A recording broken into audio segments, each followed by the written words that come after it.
વિદ્યાર્થી મિત્રો, તપોવન સાયન્સ એકેડમીમાં આપનું હાર્દિક સ્વાગત છે। વિદ્યાર્થી મિત્રો, આજે આપણે ધોરણ 12ની અંદર ચેપ્ટર 13માં નવી આંતરક્રિયાઓ વિશે અભ્યાસ કરીશું। તો આજનો આપણો ટોપિક છે પરોપજીવન। તો વિદ્યાર્થી મિત્રો, પરોપજીવન આપણે આગળ એના વિશે થોડી માહિતી જોઈએ જ ગયા હતા કે પરોપજીવનમાં બે જાતિ પૈકી એક જાતિને લાભ થાય છે જ્યારે બીજી જાતિને નુકસાન થાય છે। તો જેને લાભ થાય છે તેને પરોપજીવી કહેવાય છે અને જેને નુકસાન થાય છે તો એને યજમાન કહેવામાં આવે છે। તો લાભ થાય એને શું કહેવાય? એને પરોપજીવી, અને જેને નુકસાન થાય તો એને યજમાન કહેવામાં આવે છે। પરોપજીવન કે જેને ઇંગ્લિશમાં પેરાસાઇટિઝમ કહેવામાં આવે છે। એમ માનીએ છીએ કે જીવનનો પરોપજીવી પ્રકાર એ રહેવાની અને ખાવાની બિનખર્ચાળ વ્યવસ્થાની ખાતરી આપે છે। એટલે કે પરોપજીવી એક એવી પારસ્પરિક ક્રિયા છે, એવી આંતરક્રિયા છે। પરોપજીવી એક એવો પ્રકાર છે કે જેમાં રહેવાની અને ખાવાની જે સુવિધા છે તે બિનખર્ચાળ છે, એટલે કે કોઈ પણ જાતનો ખર્ચ પરોપજીવીએ ચૂકવવો પડતો નથી। તો એ આશ્ચર્યની વાત નથી કે પરોપજીવન એ વનસ્પતિઓથી લઈ ઉચ્ચ કક્ષાના પૃષ્ઠવંશીઓ સુધી આટલા ઘણા વર્ગીકરણીય સમૂહમાં વિકસિત થયું છે। એટલે કે આ પરોપજીવન જે છે તે વનસ્પતિથી લઈને ઉચ્ચ કક્ષાના પૃષ્ઠવંશી પ્રાણીઓ સુધી જોવા મળે છે। એટલે વનસ્પતિ છે તેના પર કેટલાક સજીવો પરોપજીવન ગુજારે છે, ઇવન કેટલાક પૃષ્ઠવંશી છે તેના પર પણ કેટલાક સજીવ પરોપજીવન ગુજારે છે। તો ઘણા પરોપજીવીઓ એ વિશિષ્ટ યજમાનની જાતિઓ પ્રમાણે વિકસિત થયા છે। મતલબ પર્ટિક્યુલર યજમાન માટે પર્ટિક્યુલર પરોપજીવી હોય છે। ક્યાં તો એવી રીતે પણ આપણે કહી શકીએ કે પરોપજીવી જે છે તે પર્ટિક્યુલર યજમાન પર જ ખોરાક અને રહેવા માટે આધાર રાખે છે। તો પર્ટિક્યુલર પરોપજીવી માટે પર્ટિક્યુલર યજમાન હોય છે, તો એને શું કહેવામાં આવે? તો એને હોસ્ટ સ્પેસિફિક કહેવામાં આવે છે। એટલે કે પરોપજીવી કે જેઓ યજમાનની ફક્ત એક જ જાતિ પર પરોપજીવી જીવન ગુજારે છે। એટલે કે પરોપજીવી જે છે તે યજમાનની ફક્ત એક જ જાતિ હોય તો એ જ જાતિ પર પરોપજીવન ગુજારશે, પણ એના સિવાય જો બીજી જાતિ હોય તો એના પર એ પરોપજીવન ગુજારી શકશે નહીં। આ પ્રકારે યજમાન અને પરોપજીવી બંને સાથે જ વિકસિત થાય છે। એટલે કે જો યજમાન એ પરોપજીવીનો અસ્વીકાર કરવા કે પ્રતિકાર કરવા માટેની ખાસ ક્રિયાવિધિ વિકસિત કરે છે તો એક જ યજમાન જાતિની સાથે સફળ થવા માટે પરોપજીવીએ તેની યજમાનની ક્રિયાવિધિને નિષ્ફળ તથા બિનઅસરકારક કરવા માટેની ક્રિયાવિધિ વિકસિત કરવી પડશે। તેમની જીવનશૈલીને અનુરૂપ પરોપજીવીઓએ વિશેષ અનુકૂલનો વિકસિત કર્યા છે। કહેવાનો મતલબ એવો છે આ વિધાનનો કે યજમાન અને જે પરોપજીવી છે એ બંને સાથે જ વિકાસ પામે છે।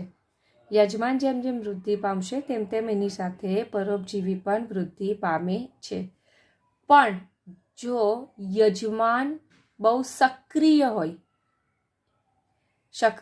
ઇન ધ સેન્સ કે યજમાન જે છે તે પરોપજીવીનો સ્વીકાર ન કરવા, એટલે કે અસ્વીકાર કરવા અથવા તો એનો પ્રતિકાર કરવા માટે જો એની પાસે કોઈ ખાસ ક્રિયાવિધિ હોય, ખાસ એની પાસે પ્રયુક્તિ હોય, તો એના લીધે શું થશે કે પરોપજીવી જે છે તે યજમાન પર વૃદ્ધિ પામી શકશે નહીં, યજમાન પર આધાર પામી શકશે નહીં। એટલે કે યજમાન જે છે તે જો પરોપજીવીનો અસ્વીકાર કાં તો પ્રતિકાર કરે તો યજમાને પણ પરોપજીવી સાથે જો એને જીવન ગુજારવું હોય તો પરોપજીવીની જે પ્રયુક્તિ છે તે પ્રયુક્તિને નિષ્ફળ અને બિનઅસરકાર કરવા માટે એણે સક્ષમ થવું પડે છે. મતલબ પાછું એકવાર કહું છું કે પરોપજીવી મતલબ યજમાન જો શક્તિશાળી હોય કે એ પરોપજીવીનો અસ્વીકાર કરી શકે તો શું થાય, પરોપજીવીને ખોરાક કે રહેવા માટે જગ્યા નહીં મળે તો પરોપજીવી શું કરશે, એ પણ એવી પ્રયુક્તિઓ બનાવશે, એ પણ એવી સ્ટ્રેટજી બનાવે કે જેના પરિણામ સ્વરૂપ એ યજમાન છે તો યજમાનની ક્રિયાવિધિને નિષ્ફળ પણ કરી શકે અને બિનઅસરકારક પણ કરી શકે. તો કહેવાનો મતલબ શું થાય કે પરોપજીવીએ યજમાન કરતાં પાવરફુલ થવું પડે, એવી ક્રિયાવિધિ એણે ડેવલપ કરવી પડે કે જેના લીધે એ યજમાન પર રહી શકે અને એનામાંથી ખોરાક મેળવી શકે. તો હવે યજમાન એવી તે કેવી ક્રિયાવિધિ યજમાન નહીં, પરોપજીવી જે છે તે યજમાનને અનુરૂપ કઈ રીતે અનુકૂલોનો વિકાસ કરશે, એટલે કે યજમાન પર એણે જીવવા માટે, યજમાન પર ખોરાક માટે આધાર રાખવા માટે એ કેટલાક અનુકૂલનો ડેવલપ કરે છે.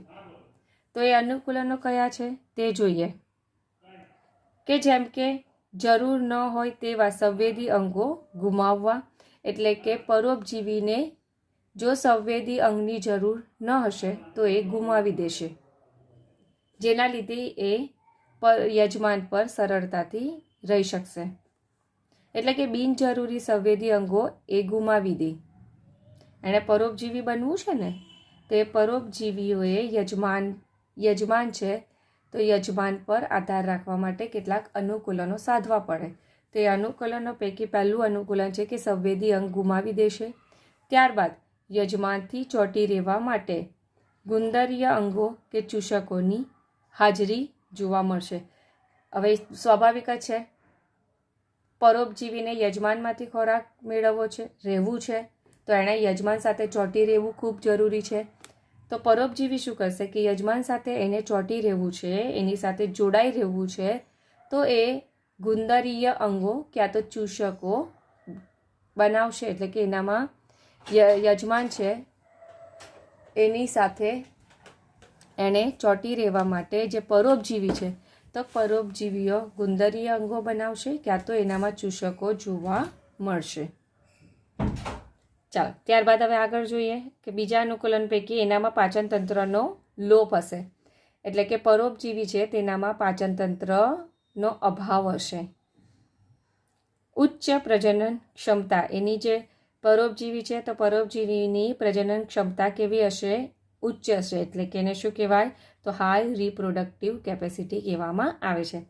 પરોપજીવીનું હવે આગળ જોઈએ કે પરોપજીવીનું જીવનચક્ર ઘણીવાર જટિલ હોય છે, એટલે કે પરોપજીવીને જો એનું જીવનચક્ર પૂર્ણ કરવું હોય તો એણે એની માટે યજમાન અથવા તો મિડલમેન, એટલે કે મિડલ યજમાન અથવા તો વાહકને સામેલ કરવા પડે, એટલે કે મધ્યસ્થ યજમાન અને વાહક, બરાબર, ક્યાં તો મધ્યસ્થ યજમાન ક્યાં તો વાહક, આ બેની હાજરી અનિવાર્ય છે. તો પરોપજીવીને એનું જીવનચક્ર પૂર્ણ કરવા માટે મધ્યસ્થ યજમાન ક્યાં તો પછી વાહકની જરૂર પડે છે. જેમ કે આપણે કહીએ ને કે પ્લાઝ્મોડિયમ છે તો એનું શું છે, એને એનું જીવનચક્ર પૂર્ણ કરવા માટે વાહકની જરૂર પડે, તો એ વાહક કોણ હોય છે તો માદા એનોફિલસ મચ્છર. તો એવી રીતે પરોપજીવીનું જીવનચક્ર ઘણીવાર બહુ જટિલ હોય, એટલે બધા પરોપજીવી નહીં હો, અમુક જ પ્રકારના પરોપજીવી હોય કે જેમની જે જીવનચક્ર છે, લાઈફ સાયકલ છે તે બહુ જટિલ હોય છે, કે જેમાં એક કે બે મધ્યસ્થ યજમાન કે પછી વાહક સામેલ હોય છે, જે તેના પ્રાથમિક યજમાનના પરોપજીવી પ્રણાને સુલભ બનાવે છે. એટલે કે યજમાનને અનુરૂપ તેના જે પરોપજીવીપણું છે તે અનુકૂળ થાય છે. એટલે કે આ મધ્યસ્થ યજમાન અને વાહકોને લીધે એનું જે પરોપજીવીપણું છે તે યજમાનને અનુરૂપ હોય છે. જેમ કે આપણે કીધું કે પ્લાઝ્મોડિયમ જે છે તે માદા એનોફિલિસ મચ્છરના શરીરની અંદર લિંગી પ્રજનન કરશે, જ્યારે માનવના શરીરમાં એ અલિંગી પ્રજનન કરે છે. એટલે કે એનું જે પરોપજીવીપણા છે ને તે યજમાનને અનુરૂપ બનાવે છે. હવે આગળ જોઈએ કે માનવ યકૃત કૃમિ તેના જીવન ચક્રને પૂર્ણ કરવા માટે 2 મધ્યસ્થ યજમાનો પર આધાર રાખે છે. એટલે કે માનવ યકૃત કૃમિ કયું છે? ટ્રિમેટોડ પરોપજીવી. તો આ જે માનવ યકૃત કૃમિ કે જેનું અહીંયા પર્ટિક્યુલર નામ આપી દીધેલું છે ટ્રિમેટોડ પરોપજીવી, તો આ જે ટ્રિમેટોડ પરોપજીવી છે તેને પોતાનું જીવન ચક્ર કમ્પ્લીટ કરવા માટે, એની લાઈફ સાયકલ કમ્પ્લીટ કરવા માટે 2 મધ્યસ્થ યજમાનની જરૂર પડે છે. તો કયા 2 મધ્યસ્થ યજમાનની જરૂર પડે છે? તો ગોકળ ગાય અને માછલી. આ 2 મધ્યસ્થ યજમાન વગર એનું જીવનચક્ર એટલે કે ટ્રિમેટોડનું જીવનચક્ર પૂર્ણ થઈ શકશે નહીં.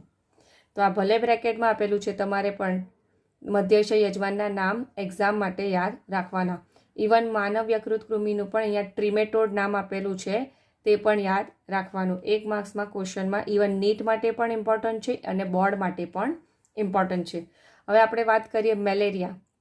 મેલેરિયા પરોપજીવીને બીજા યજમાનો પર ફેલાવો માટે રોગવાહકની આવશ્યકતા રહે છે.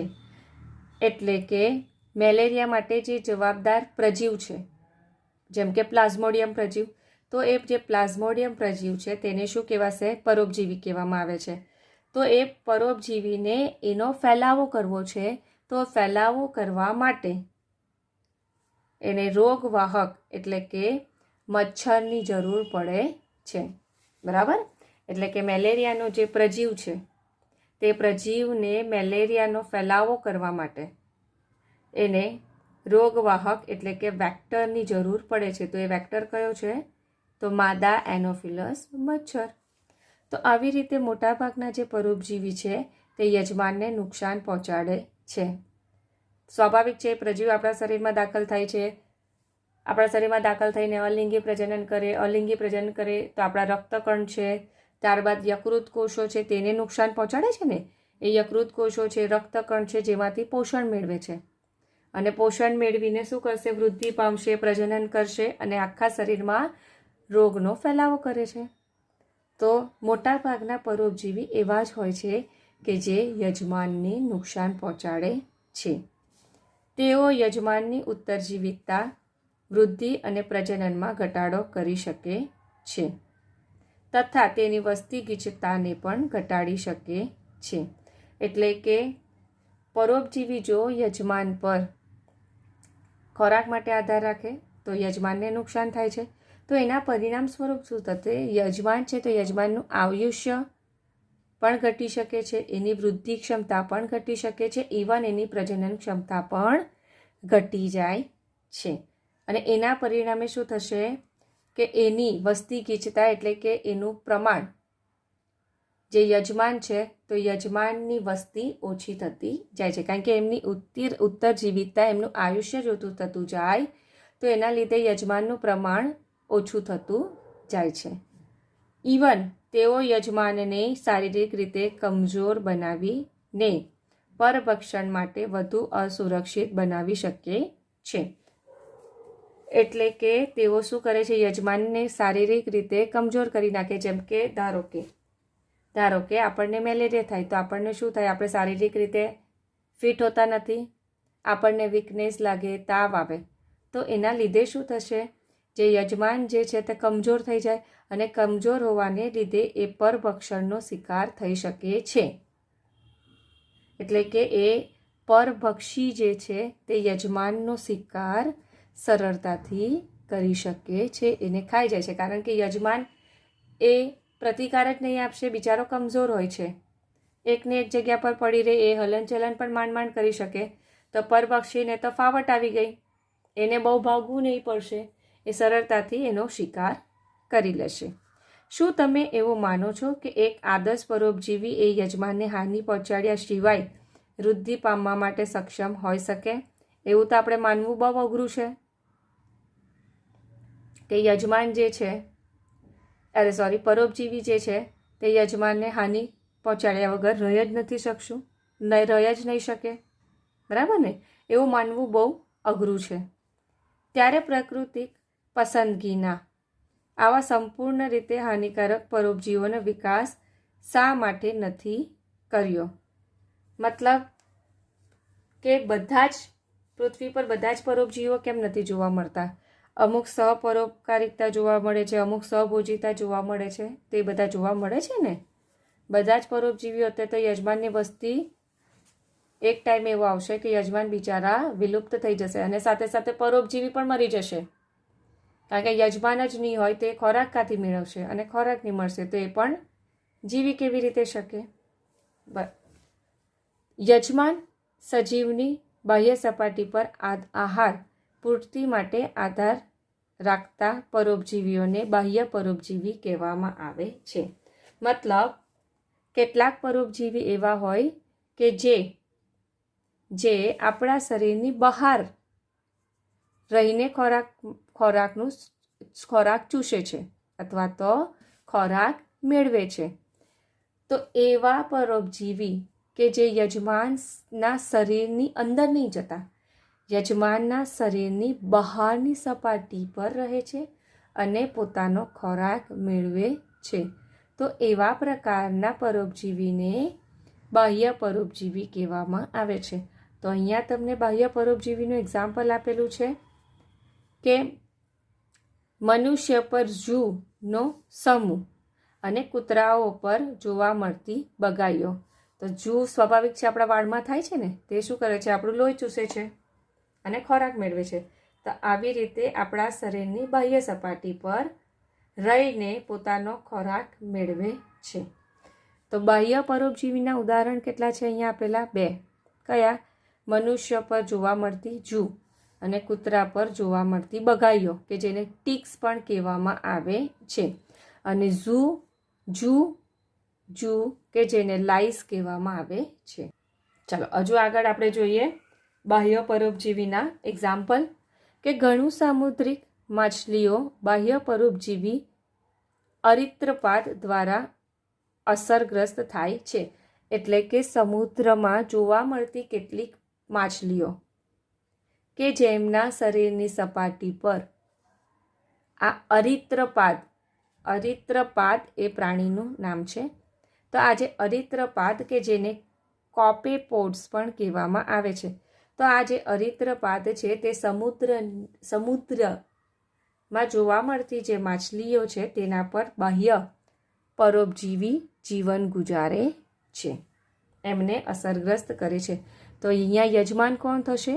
તો યજમાન થશે સામુદ્રિક માછલી, અને પરોપજીવી કોણ થશે? તો પરોપજીવી થશે અરિત્રપાદ, જેને કોપેપોડ્સ પણ કહેવામાં આવે છે. હવે તમે આ એક્ઝામ્પલથી તો બહુ વાકેફ જ છો. અમરવેલ પણ એક પરોપજીવી વનસ્પતિ છે. જો તમે અમરવેલ જોઈએ તો અમરવેલમાં હરિતકણ હોતા નથી, હરિતદ્રવ્ય હોતું નથી, એ સફેદ રંગની જોવા મળે. કારણ કે સંપૂર્ણ એની વૃદ્ધિ માટે, એના ખોરાક માટે એ સંપૂર્ણ યજમાન પર જ આધાર રાખે છે. તો આ જે અમરવેલ જે છે તે પણ બાહ્ય પરોપજીવી જીવન ગુજારે છે, એટલે કે શરીરની બહાર. બરાબર? તો એ કોના પર પરોપજીવી જીવન ગુજારે છે? કે જે સામાન્ય રીતે વાળમાં ઉગતી વનસ્પતિઓ પર વૃદ્ધિ પામે છે. એટલે કે આપણા જે વાળામાં ઉગતી વનસ્પતિ છે તેના પર આ અમરવેલ બાહ્ય પરોપજીવી જીવન ગુજારે છે અને વૃદ્ધિ કરે છે. હવે ઉદ્વિકાસ દરમિયાન તેને હરિતદ્રવ્ય અને પર્ણો ગુમાવી દીધા છે. એટલે કે એવું કહેવાય છે કે જ્યારે પણ ઉદ્વિકાસ થયું હશે ત્યારે એણે હરિતદ્રવ્ય અને પર્ણ પણ ગુમાવી દીધા હશે. તે યજમાન વનસ્પતિમાંથી તેનું પોષણ મેળવે છે કે જે તેનું પરોપજીવીપણું છે. એટલે કે આ જે અમરવેલ છે તે અમરવેલ શું કરે છે કે એવું માનવામાં આવે છે કે અમરવેલ જ્યારે અમરવેલ છે તેમાં ઉદ્વિકાસ થયું હશે કે ઉદ્વિકાસના પરિણામે એ હરિદ્રવ્ય અને પર્ણ ગુમાવી બેઠા હશે. તો હવે એને તો વૃદ્ધિ તો પામવું છે ને, પોષણ તો મેળવવું છે ને. તે શું કરશે? અન્ય વનસ્પતિ પર ખોરાક માટે આધાર રાખે છે. તો આ એક એક્ઝામ્પલ થયું એના પરોપજીવીપણાનું. એવી રીતે હવે એક્ઝામ્પલ લઈએ કે માદા મચ્છરને પરોપજીવી માનવામાં આવતો નથી. જો અહીંયા યાદ રાખજો, અહીંયા શું લખેલું છે કે જે માદા મચ્છર છે તે માદા મચ્છરને પરોપજીવી માનવામાં આવતો નથી. તેમ છતાં એ પ્રજનન માટે તેને આપણા લોહીની જરૂર પડે છે. એટલે કે આજે માદા મચ્છર જે છે તે આપણા શરીરમાંથી લોહી ચૂસે છે. તો એ જે લોહી ચૂસે છે તો એ કેમ ચૂસે છે? તો એ પ્રજનન માટે ચૂસે છે. બરાબર? એ ખોરાક માટે આપણું લોહી નહીં ચૂસતું. શેની માટે આપણું લોહી ચૂસે? તો એ પ્રજનન કરવા માટે માદા મચ્છર જે છે તે આપણું લોહી ચૂસે છે. પરિણામે એને પરોપજીવી માનવામાં આવતો નથી. આવા પ્રશ્ન જે છે ને તે નીટ લેવલ પર ઘણીવાર પૂછાઈ શકે. અને બીજી વસ્તુ કે આ જે માદા મચ્છર છે ને તે એકચ્યુઅલી રોગવાહક તરીકે કામ કરે છે. એ શું કામ કરે છે? તો એ રોગવાહક તરીકે કામ કરે છે. ચાલો હવે આપણે બાહ્ય પરોપજીવી જોયા કે જે શરીરની બહાર રહીને એના પર જીવન ગુજારે છે. હવે જોઈએ અંતઃ પરોપજીવી. અંતઃ પરોપજીવી એટલે શું કહેવાય? કે એ યજમાનના ડાયરેક્ટ શરીરની અંદર જ પહોંચી જાય. તો એને શું કહેવાય? અંતઃ એટલે કે અંદર, શરીરની અંદર પરોપજીવી જીવન ગુજારે તો એને અંતઃ પરોપજીવી કહેવામાં આવે છે. એવા છે કે એન્ડોપેરાસાઇટ્સ પણ કહેવામાં આવે છે. તો એ કેવા હોય છે? તો જેઓ યજમાન સજીવના શરીરમાં વિવિધ સ્થાનો જેમ કે યકૃત, મૂત્રપિંડ, ફેફસા, લાલ રુધિર કોષોમાં રહે છે. તેમના અત્યંત વિશિષ્ટીકરણને કારણે અંતઃ પરોપજીવીઓનું જીવનચક્ર ખૂબ જ જટિલ છે. તેમના બાહ્ય આકારકીય અને અંતસ્થ રચનાકીય લક્ષણો અત્યાધિક સરળ છે, છતાં તેમની પ્રજનન શક્તિને બળ આપે છે. કહેવાનો મતલબ એટલો છે કે જે અંતઃ પરોપજીવી છે તે યજમાનના શરીરની અંદર કેટલાક સ્થાનોએ રહે છે, જેમ કે યકૃત છે, મૂત્રપિંડ છે, તેમના ફેફસા છે અથવા તો આરબીસીમાં જીવન ગુજારે છે. પરોપજીવી સજીવ જે હોય ને તે પોતાનું જીવન ચક્ર, એમનું જે જીવન ચક્ર હોય તે એમ જટિલ હોય છે. તો એ જટિલ હોય છે, બરાબર? તો એ લોકો એમની પ્રજનન શક્તિને બળ આપવા માટે, એટલે કે પ્રજનન એમનું સરળતાથી થઈ શકે એના પરિણામે જે અંતઃ પરોપજીવી સજીવો છે તે પોતાની જે બાહ્ય રચના છે અને અંતઃ રચના છે તે બહુ સરળ બનાવે છે. એટલે કે જે અંતઃ પરોપજીવી હોય તેનું જીવનચક્ર ખૂબ જટિલ હોવાને પરિણામે એ લોકો પોતાની જે શરીરની રચના છે, બાહ્ય રચના અને અંતઃ રચનાને બહુ સિમ્પલ બનાવી દે, જેના પરિણામે એ લોકો પ્રજનન સરળતાથી કરી શકે.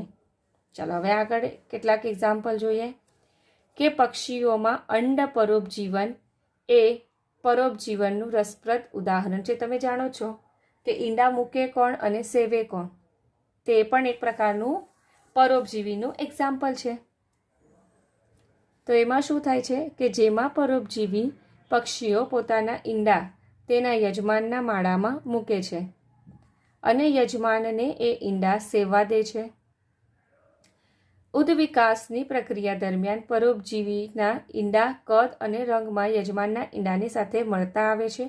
તેથી યજમાનના ઈંડાની સાથે જ વિકસિત થઈ જાય તો યજમાન પક્ષી દ્વારા વિજાતીય ઈંડાને શોધી કાઢવાની તથા માળામાંથી તેમને નીકળી જવા માટેની તક ઓછી થઈ જશે. મતલબ એમને કહેવાનો આ જે વિધાન છે એ કહેવાનો મતલબ એવો થાય છે કે જે પરોપજીવી પક્ષીઓ હોય ને તો એ પરોપજીવી પક્ષીઓના જે ઈંડા છે તો એ ઈંડાનો કલર છે, આકાર છે, તે એ ઉદ્વિકાસને પરિણામે શું થયું હશે કે યજમાનના ઈંડા હોય ને તેના જેવા જ સેમ થઈ ગયા હશે. તેના પરિણામે શું થાય કે જે યજમાન હોય ને, યજમાન પક્ષી, તે બીજાના ઈંડા અને પોતાના ઈંડાને એ અલગ કરી શકતું નથી. એને તો એવું જ લાગે કે આ માળામાં જે ઈંડા છે તે બધા મારા જ છે, એટલે એ બધા જ ઈંડાનું સેવન કરશે. તો આવી રીતે ઉદ્વિકાસને પરિણામે કદાચ એવું થયું હશે કે પરોપજીવીના ઈંડાનો કદ અને આકાર યજમાનના ઈંડાને મળતો આવ્યો, જેના પરિણામે યજમાન પોતાનું અને બીજાના ઈંડાને ઓળખી શકતો નહીં. હવે ઓળખી જ નહીં શકે તો માળામાંથી એ કાઢી જ નહીં શકે. બરાબર. તો તમારી આસપાસના ઉદ્યાનમાં પ્રજનન ઋતુ દરમિયાન કોયલની ગતિવિધિઓને અનુસરો અને અંડ પરોપજીવીની પ્રક્રિયા થતી જુઓ. એટલે કે જ્યારે ઉદ્યાન એટલે કે ગાર્ડનમાં વસંત ઋતુથી લઈને ગ્રીષ્મ ઋતુ એ પક્ષી માટે એમ જોવા જાય તો આઈડિયલ પ્રજનન ઋતુ કહેવામાં આવે છે. તો એ દરમિયાન તમારે કોયલ જોવાનું. કોયલ શું કરે? બીજા પક્ષીના માળામાં પોતાના ઈંડા મૂકી દે છે. તો એ તમને ફક્ત જોવા કીધું છે. એટલે કે જ્યારે પણ પ્રજનન ઋતુ હશે તો વસંત ઋતુથી લઈને ગ્રીષ્મ ઋતુ સુધી એની કોયલની પ્રજનન ઋતુ કહેવામાં આવે છે. તો જ્યારે પણ કોયલની પ્રજનન ઋતુ હશે તો ત્યારે માદા કોયલ જે છે તે શું કરશે? માદા કોયલ પોતાના ઈંડા કાગડાના માળામાં મૂકી દે છે અને કાગડાને એવું લાગે કે ભાઈ આ તો મારા જ ઈંડા છે, એટલે એને સેવન કરશે. જ્યારે ઈંડા ફૂટશે, એમાંથી બાળક બહાર આવશે, ત્યારે ખબર પડશે આ તો કોયલનું છે. તો એ તમને જોવા કીધેલું છે. તો અહીંયા તમને ખબર પડી ગઈ હશે કે પરોપજીવી એટલે શું કહેવાય. એટલે કે સજીવ જે છે તે રહેવા અને ખાવા એ બંને માટે અન્ય સજીવ પર આધાર રાખે તો એને પરોપજીવી કહેવાય. અરે પરોપજીવી ઘણીવાર પરોપજીવીને એમનું જીવનચક્ર પૂર્ણ કરવા માટે એમને વાહકોની જરૂર પડે અથવા તો મધ્યસ્થ યજમાનની પણ જરૂર પડે, જે એક્ઝામ્પલ તમને આપેલા છે. હવે પરોપજીવી પણ કેટલા પ્રકારના હોય? 2 પ્રકારના હોય, અંતઃ પરોપજીવી અને બાહ્ય પરોપજીવી. તો અહીંયા તમને ચોપડીમાં અંતઃ પરોપજીવી અને બાહ્ય પરોપજીવી બંનેના એક્ઝામ્પલ આપેલા છે. ઇવન તમને પરોપજીવીમાં બીજું પણ એક્ઝામ્પલ આપેલું છે કે જે કોયલ પોતાના ઈંડા બીજા પક્ષીઓના માળામાં મૂકે, તો એ પણ એક પ્રકારનું પરોપજીવન પણ કહેવામાં આવે છે. તો એ કયા પ્રકારનું પરોપજીવન? તો અંડ પરોપજીવન કહેવામાં આવે છે. બરાબર. શું કહેવામાં આવે એને? અંડ પરોપજીવન કહેવામાં આવે છે. તો અહીંયા તમારી પરોપજીવનની આંતરક્રિયા પૂરી થાય છે.